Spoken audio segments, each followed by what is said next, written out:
Olá, meus amigos. A história do nosso brasileirinho de hoje bateu fundo aqui em mim. Me pegou de jeito. Você vai entender por quê. Ele fala o seguinte: Olá, Vânia. Depois de quase 18 anos, eu finalmente resolvi me abrir. Espero que essa atitude me ajude a sangrar pela última vez por causa desta ferida. No meio de fevereiro de 2004, 2 missionários bateram na porta da nossa casa oferecendo um curso de inglês. A minha mãe ficou encantada com eles e logo os convidou para entrarem e conversarem comigo. Naquele dia, educadamente, eu recusei o convite referente ao curso, mas eles perguntaram se poderiam voltar e eu assinei positivamente.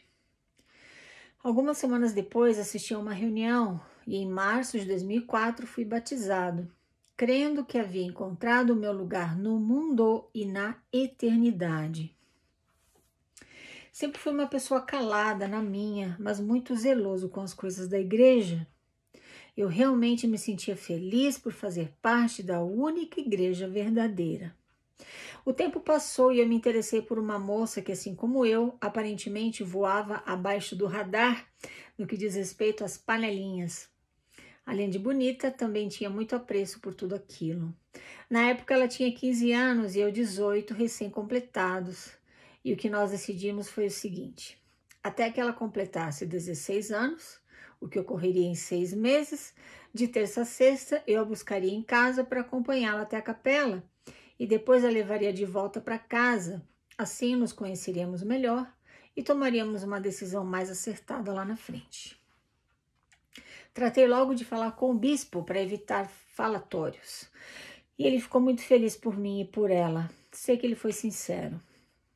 Tocamos o barco e as coisas seguiram sempre dentro dos padrões. Uma noite na volta para casa, ela comentou comigo que algumas mulheres da Sociedade Socorro estavam fazendo de tudo para que ela namorasse com o filho de um líder da estaca. E que esse líder, mesmo sabendo do nosso compromisso, deu total apoio à ideia. Esse homem era o nosso antigo bispo e o filho dele era presidente da organização dos rapazes da ala. Ela me disse para ficar tranquilo, pois sabia o que sentia por mim e era algo muito forte. Os dias foram passando e a moça comentando comigo sobre os laços que eram jogados para tentar uni-la ao rapaz e no final ela sempre reforçava seus sentimentos por mim, sendo que das últimas vezes mencionou a palavra amor. Bonitinho, né? Vânia, te juro que nada daquilo me perturbava. Estava bem comigo mesmo. Certamente, em poucos meses, eu namoraria com alguém que tinha os mesmos alvos espirituais que eu. Alguém totalmente diferente das 2 moças que eu namorei antes de conhecer a igreja. E claro, eu estava bem com o Pai Celestial. Entramos na última semana de março de 2005 e eu cometi um deslize, tomei café. Eu precisava estudar para uma prova e não conseguia ficar acordado de jeito nenhum. Comentei com ela sobre o ocorrido de um modo geral e disse que se achasse necessário falaria com o bispo. Ela me perguntou o que eu achava do nosso atual bispo e eu respondi que no início tinha um pouco de desconfiança por ele ser muito jovem, mas que aquela impressão já havia desaparecido totalmente. Falei com o bispo no sábado sobre o café, tá? Porque ele tinha tomado. E na reunião do outro dia, por decisão minha, eu não participei do sacramento. Naquele domingo, ela fez um discurso. Como não nos falamos com calma depois da reunião, prometi que ligaria para ela no outro dia pela manhã para lhe dar os parabéns adequadamente, e assim eu fiz. Vânia, quando eu liguei, só tive tempo de dizer bom dia. Ela simplesmente cortou a minha fala e disse que era melhor acabar com o que nós não tínhamos, com o que nós não começamos, pois eu não acreditava que nosso bispo era inspirado por Deus. E que, além disso, ela também reparou que eu não tinha tomado o sacramento na reunião. Fiquei sem chão e nem tive forças para rebater. Disse apenas um ok, que respeitaria a decisão dela, e desliguei. A igreja me deu 2 verdadeiros irmãos. Contei a eles o que ocorreu e, assim como eu, ambos ficaram surpresos muito mais com as acusações do que pelo fim do namoro em potencial. Inclusive, sem que eu soubesse, um deles foi falar com ela sobre as coisas que ela havia me dito. Em resposta, ela me escreveu uma carta com um tom mais ameno. Me pediu desculpas nas entrelinhas, mas disse que o amor que sentia por mim havia acabado imediatamente após uma oração. Não respondi a carta e nem nunca mais voltei a falar com ela. Estava triste pelo que eu não tinha vivido com ela, mas a vida é feita de ciclos. O que me abateu de verdade foram as palavras, as acusações infundadas e a ausência de olhos nos olhos. Decidi me esforçar e chegar o mais próximo da perfeição. Sim, eu seria o açude de ouro. Abril, maio e junho passaram, veio julho, eu recebi outra pancada e foi aí que a minha cabeça virou. Ela estava namorando com o tal rapaz que tanto queriam que ela namorasse. Ela ainda com 15 anos, ele com a mesma idade que eu, 18, presidente da Organização dos Rapazes e filho de pessoas prestigiadas na estaca. Me senti um lixo, um nada. Pela primeira vez eu questionei meus valores de vida. Senti na pele o que é não ter família na igreja, não fazer parte de panelinhas, não bajular ninguém, especialmente membros populares. O novo casal era adorado pela nata da ala. Ele não perdeu o chamado, e na conferência da ala, com exceção de mim e dos meus 2 amigos, todos votaram pela permanência dele no cargo. Vendo o ocorrido na conferência, um dos meus amigos chegou a ser aconselhado por um líder da ala a cortar relações comigo, pois eu não era boa companhia para ninguém. Havia me tornado um agitador. Meu amigo deu-lhe uma resposta à altura e também ficou marcado dentro da igreja. Depois desse episódio, a coisa só piorou. Passei a beber quase todas as noites, escondido em meu quarto para que ninguém de casa soubesse. Nunca tinha provado álcool. Lembra que isso começou por causa de um café? E se antes eu queria namoro, noivado e casamento, naquele ponto eu só queria ficar com o máximo de moças de fora da igreja que eu pudesse ficar. Até namorei com uma ótima moça, mas ela foi traída. Não há justificativa para o que eu fiz. O fato de eu ter sido magoado não me dava o direito de magoar, mas eu não conseguia mais ser a pessoa que eu era antes. E no domingo, quando eu ia para a igreja, era pior.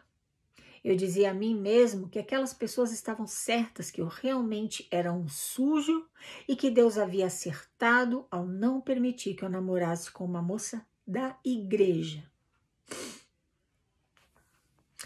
Frequentemente eu dizia, um dia eu duvidei da capacidade do meu bispo. Um dia eu tomei café. Me tornei um beberrão. Fiquei com moças de fora da igreja. Namorei uma moça de fora da igreja e ainda por cima a traí. Era um inferno. Nunca procurei a ajuda de um profissional, mas tenho certeza que passei por uma crise de depressão durante aquele período. Não procurei ninguém, nem mesmo o bispo. Eu tinha vergonha de dizer as coisas que eu sentia e que eu andava fazendo fora da igreja. Não, eu não quebrei o sétimo depois de conhecer a igreja, por mais incrível que possa parecer. Para mim, isso seria a morte. Novamente, o que mais me doía não era o fim do quase namoro, era a desonestidade, a hipocrisia, a seletividade. Então era assim que as coisas aconteciam dentro da igreja verdadeira? Para encurtar a história, com muito custo eu fui voltando à minha rotina espiritual. O bispo chegou até a falar comigo sobre ir para a missão. No momento mais apropriado, eu falaria com ele sobre as coisas que eu andei fazendo, mas foi aí que o pai de um colega meu, de fora da igreja, me falou em tom de brincadeira sobre o racismo e a poligamia. Depois de lutar muito com a minha consciência, eu comecei a puxar o fio. E quanto mais eu puxava, mais coisa aparecia. Não havia como refutar absolutamente nada. Fui me afastando aos poucos. Agora eu me sentia enganado em todos os níveis possíveis. Recebi a visita de algumas pessoas da igreja, mas eu só dizia que não queria mais voltar. E assim eles foram me esquecendo, me deixando em paz. Antes de sair em missão, o rapaz acabou o namoro com a moça que eu gostava. Soube que quando ele voltou, com o encanto da missão, noivou com outra moça da ala. Olha só isso que isso aqui. Alguns dias antes do casamento, a moça desmanchou tudo, alegando que era muito imaturo, que ele era muito imaturo para assumir tal compromisso. Parece roteiro de filme, né? Parece. Eu também custei acreditar, mas foi assim mesmo que aconteceu. Me desliguei totalmente da igreja em 2009. Hoje eu sou casado e realizado em várias áreas da minha vida, mas de vez em quando eu perco o sono pensando em tudo isso. Contei a minha história na esperança de que o desabafo exorcize o que precisa ser exorcizado. Desculpe o longo texto e obrigado pelo acolhimento. Tá desculpadíssimo pelo longo texto, meu querido, porque a tua história precisava ser contada assim, com detalhes, você abriu teu coração, dá para sentir teu coração pulsando aqui nas tuas palavras, viu? Então eu agradeço muito por depois de 18 anos você decidir desabafar, como você fala aqui, decidir se abrir, e você me escolheu para isso. Então eu me sinto muito honrada e muito grata, viu, por tanta confiança com a tua história. Eu falei aqui no começo do vídeo, que a história dele mexeu comigo, né? Me pegou de jeito, porque eu tive experiência com os dois aspectos aqui da história dele. No final eu vou comentar, tá? Mas enfim, o primeiro contato que ele teve com a igreja foi com os dois missionários oferecendo curso de inglês. Bom, a gente sabe muito bem que a igreja não dá ponto sem nó. Tudo que ela faz por você, ela está visando lucro, ela está visando o que ela pode receber em troca. Então, quando eles oferecem curso de inglês aí na igreja no teu bairro, primeiro, a igreja não está pagando um centavo por isso, porque são os missionários que estão ensinando inglês de graça, e o objetivo da igreja não é te ajudar a falar inglês, aprender a língua. O objetivo da igreja é usar isso como uma isca para te puxar e você acabar se batizando. Se você que está escutando, por acaso, fez curso de inglês na igreja, nunca se batizou e atingiu um nível de influência boa no idioma, conta pra gente aqui. Eu adoraria saber, porque você seria uma exceção à regra, tá? Então essa isca funcionou aqui pro nosso querido da história de hoje. Ele mordeu a isca. Apesar de não ter interesse no curso de inglês, ele acabou se envolvendo com os missionários e se batizou. Aí ele conheceu ele se sentiu aqui, ele fala que ele se sentiu realmente feliz por fazer parte da única igreja verdadeira.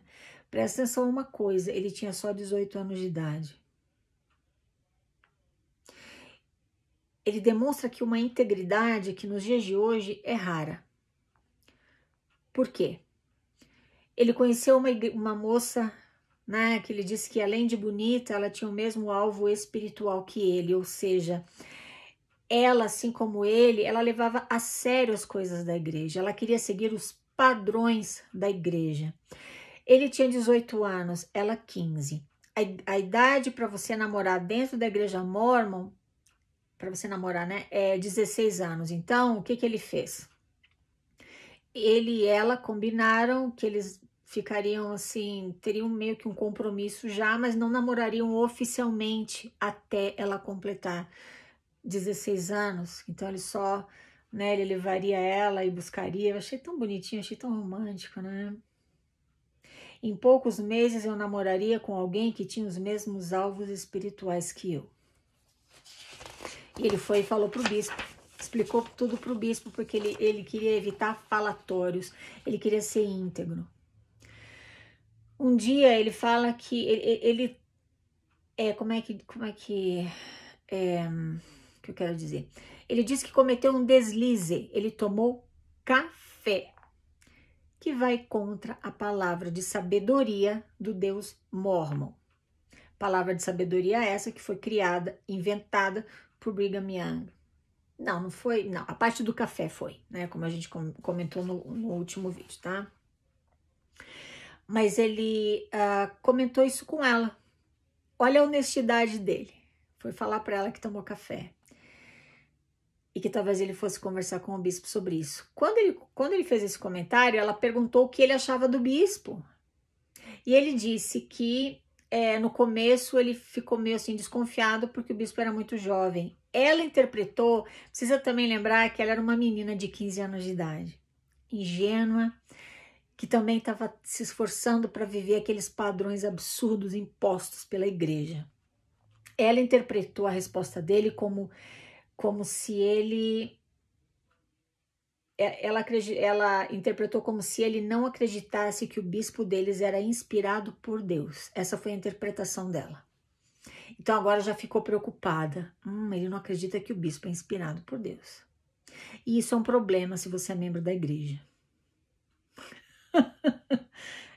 Se você é um membro da igreja que leva as coisas tão a sério quanto ele e ela levavam, tá? Ele decidiu conversar com o bispo no sábado e confessar que ele havia tomado café durante a semana. E ele mesmo decidiu por conta própria não tomar o sacramento no domingo, no dia seguinte, porque ele levava tudo muito a sério.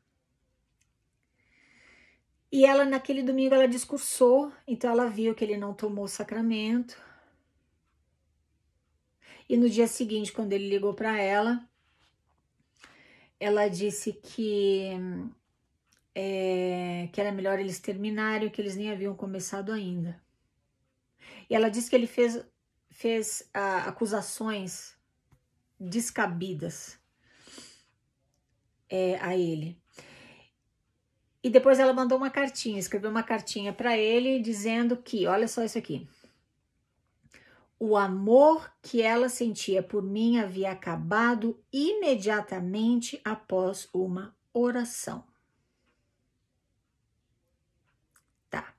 O que você precisa entender é o seguinte, quando você adora um Deus, aquele Deus da tua religião que tem aqueles padrões, aquelas leis, aqueles dogmas tão peculiares à tua crença, quando alguém com quem você está se relacionando quebra uma daquelas leis, você fica com medo. Você fica com medo que aquela pessoa vá te influenciar para o mal, você vai perder teu testemunho, enfim. Por exemplo, se você é testemunha de Jeová e você está namorando com alguém, aquela pessoa resolve doar sangue ou receber transfusão de sangue, o que você vai pensar? O que você vai sentir? Puxa vida, aquela pessoa não foi valente no testemunho dela. Ela recebeu sangue ou doou. Isso pode, sim, muito provavelmente abalar o relacionamento teu com aquela pessoa. No caso aqui dele e dela, foi uma coisa muito menor, mas ela é uma menina, né? 15 anos de idade. Ele não acredita que o bispo é inspirado por Deus. E ele não tomou o sacramento. É claro que isso não é regra, mas é comum, é muito mais comum do que você imagina.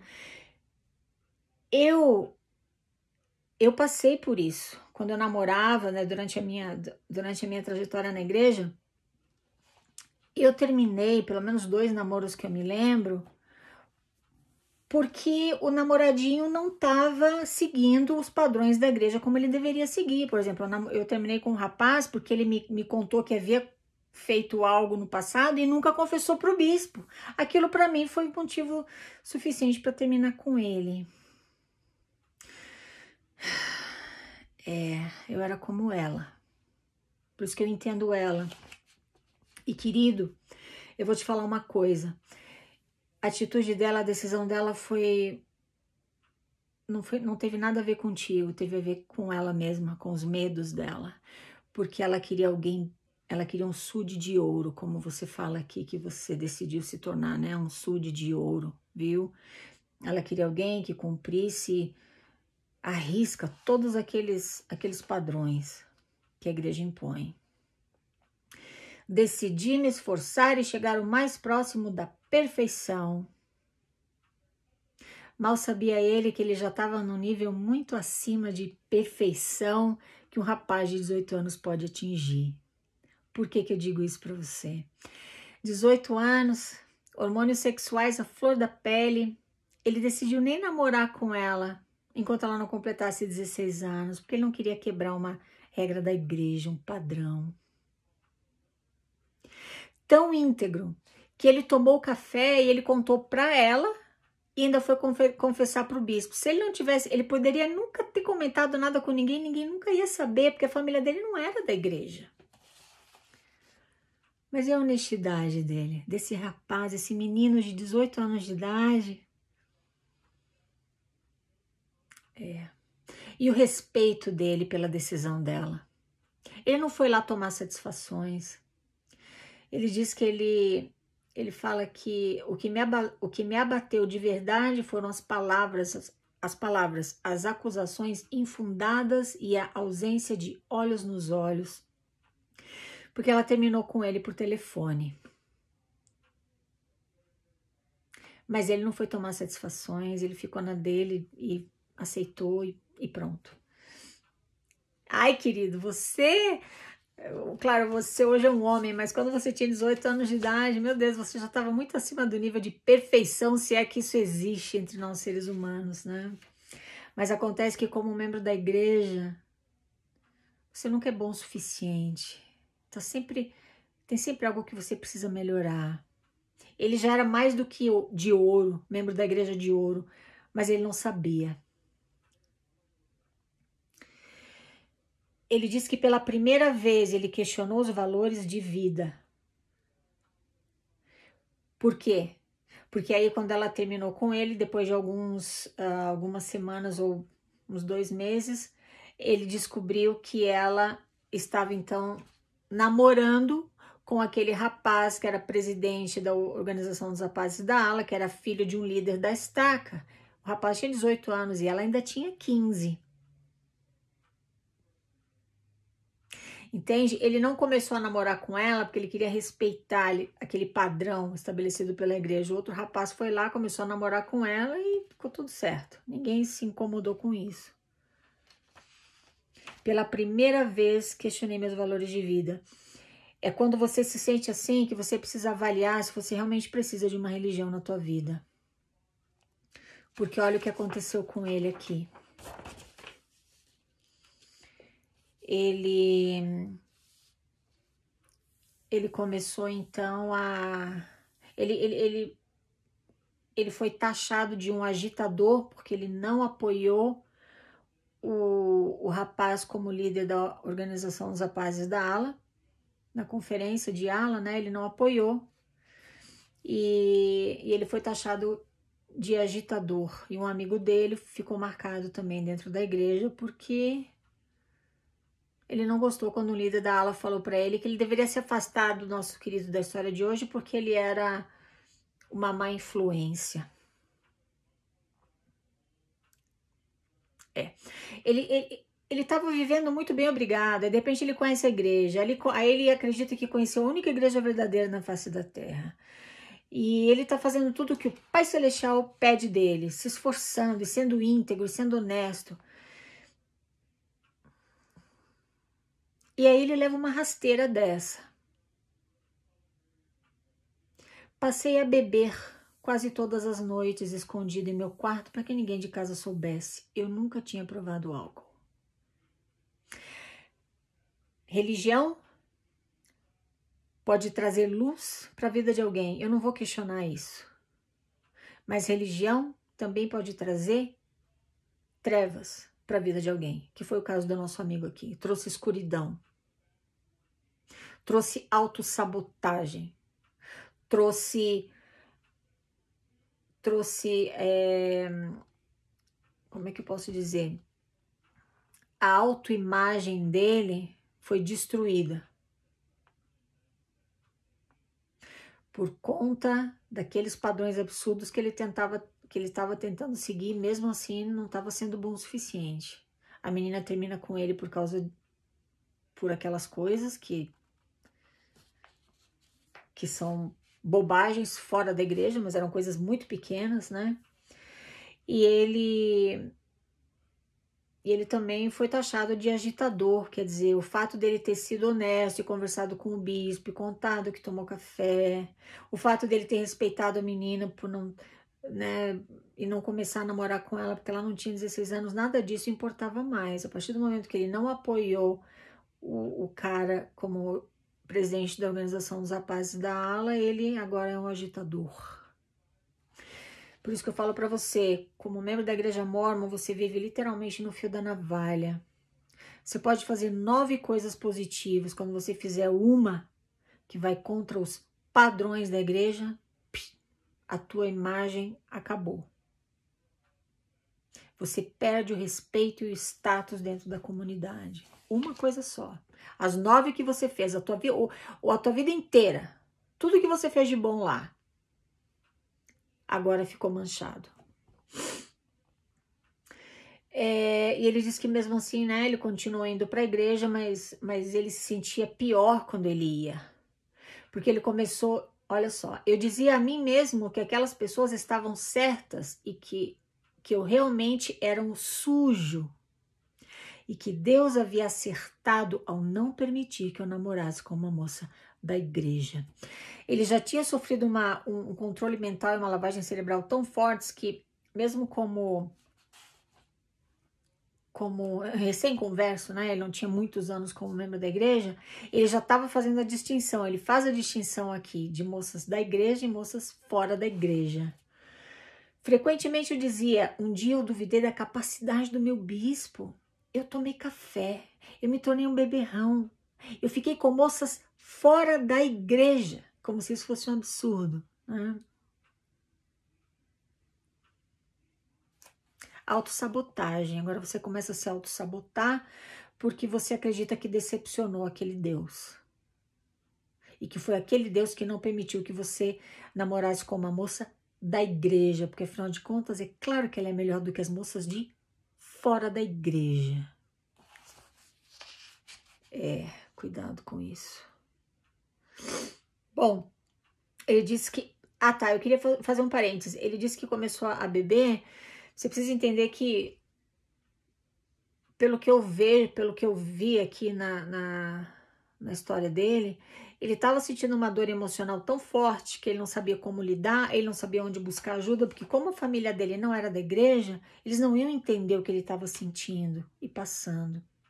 Então, para anestesiar aquela dor emocional, ele foi buscar o álcool, tá? Querido, eu concordo com você. Eu acredito que você entrou aqui, entrou num período de depressão circunstancial, né? Graças a Deus você conseguiu parar de beber e a coisa não tomou proporções mais catastróficas na tua vida, né?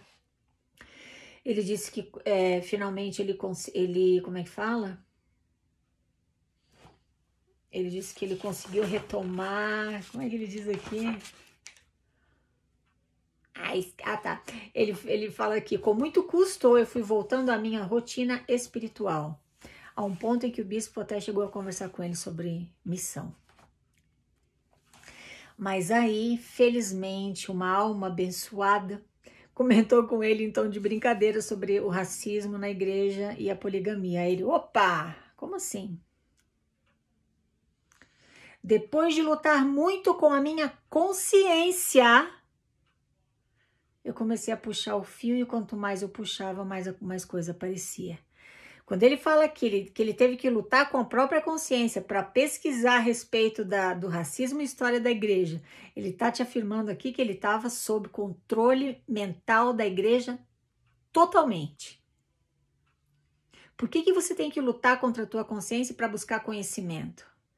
Tem só um motivo. Você está sendo controlado mentalmente por alguma instituição. Porque fora isso, nada vai te impedir de buscar conhecimento. Tá? E aí ele fala aqui, agora eu me sentia enganado em todos os níveis possíveis. É, querido, você foi enganado sim, em todos os níveis possíveis. Mas presta atenção comigo, talvez tenha sido melhor assim, né? Porque se você tivesse ficado com ela, digamos que vocês tivessem namorado, muito provavelmente você teria ido para a missão, talvez casado com ela, e talvez você tivesse passado mais de 3 décadas lá dentro, como eu passei, trabalhando de graça e correndo atrás de um nível de perfeição inatingíveis por qualquer ser humano, sem um prejuízo emocional e psicológico tremendos. Né? A males que vem para bem. No fim, ela acabou não ficando com o rapaz, porque ele terminou com ela antes de ir para a missão. E ele também caiu do cavalo, porque quando ele chegou da missão, namorou com uma moça da ala, noivou. Dias antes do casamento, ela terminou com ele. Então, acho que, né, ficaram todos quites. E você se deu bem, porque você abriu os olhos e você saiu de lá. E você tá muito bem, obrigado. Quando eu falei aqui no início do vídeo que eu entendo os dois lados dessa história, é porque eu sei o porquê que aquela moça agiu daquela forma, porque eu já fui assim, mas eu também já senti o que esse querido da história de hoje sentiu. Se você acompanha o canal, você escutou, você deve ter escutado quando eu te comentei que na missão eu me apaixonei por um missionário, ele por mim, e a gente começou a conversar e tava tudo assim, a gente tava fazendo planos para o futuro, né? Então, ele terminou a missão dele antes de mim. Eu estendi a minha por mais um mês. E aí, quando eu voltei para casa, eu liguei para ele, né? E aí, como é que a gente vai se encontrar e tudo, aquela empolgação toda. Eu caí do cavalo, porque ele falou para mim no telefone: Não, eu não vou me encontrar contigo, eu tô namorando. Eu já vou noivar. Porque eu orei. E eu senti que você não é a pessoa certa para mim. Eu vou casar com a minha namorada. Eu me senti como ele. Agora eu comecei a questionar meus valores de vida também. Porque eu acreditei, como ele acreditou, que aquela resposta tinha vindo de Deus e que eu não merecia aquele missionário maravilhoso que eu amava tanto. Eu sabia que ele também me amava. Eu não merecia. E eu passei pela mesma situação que ele. Uma ferida se abriu e sangrou por anos a fio, viu, querido? A minha ferida sangrou por anos a fio, eu não entendia o porquê. O porquê. Por que Deus não permitiu que nós ficássemos juntos? E aquela ferida fechou, felizmente cicatrizou, mas levou anos para cicatrizar. O que eu não entendia na época é que, na verdade, ele não queria casar comigo, ele não quis casar comigo, nem me ver. Ele também não quis me ver, como ela também terminou com ele por telefone. Ele também terminou, não, ele também me deu um fora pelo telefone. Eu falei para ele, não, mas deixa eu ir aí, a gente não morava na mesma cidade. Eu falei, eu vou até aí, a gente precisa conversar, precisa colocar pelo menos um ponto final nessa história. Ele não quis nem me ver. E se você tem experiência de vida, se você tem lá, se você tá nos teus né, você sabe tão bem quanto eu que as coisas que a gente vive, algumas histórias que a gente vive, elas não acabam da noite pro dia. Algumas pessoas como eu, como o nosso querido da história de hoje, algumas pessoas, né, como nós, levam anos para cicatrizar algumas feridas. E é normal, viu, meu querido? É isso aí, eu fico feliz em saber que você tá bem, tá feliz? Eu espero sinceramente que o teu objetivo aqui seja alcançado quando você decidiu mandar essa história para mim. Contei a minha história na esperança de que o desabafo exorcize o que precisa ser exorcizado. Conta pra gente depois se deu certo. Eu espero sinceramente que sim, viu? Pode ter certeza. Foi melhor assim. Foi melhor assim. E pra mim também foi melhor não ter casado com ele, porque ele realmente, aquele ex-missionário, ele casou com a moça com quem ele namorou, tá casado com ela até hoje, ficou na igreja, trabalha de sol a sol pela igreja, e ele é o tipo de pessoa que, se a esposa dele se afastasse da igreja ou decidisse sair, ele provavelmente colocaria a igreja acima do relacionamento dele com ela. Eu imagino. Porque ele é muito, muito gado. Ele realmente segue aquelas coisas sem questionar. E ele foi uma das amizades que eu perdi por eu ter saído da igreja. Ele não fala comigo de jeito nenhum. Por e-mail, né? Essas coisas a gente entrou em contato depois de alguns anos, né? Como amigos. E eu perdi a falsa amizade dele porque eu saí da igreja. Tá vendo? Há males que vem para bem. Deus escreve certo por linhas tortas. É ou não é? É isso aí, meus queridos. Muito obrigada por me escutar. Falamos na próxima. Tchau, tchau.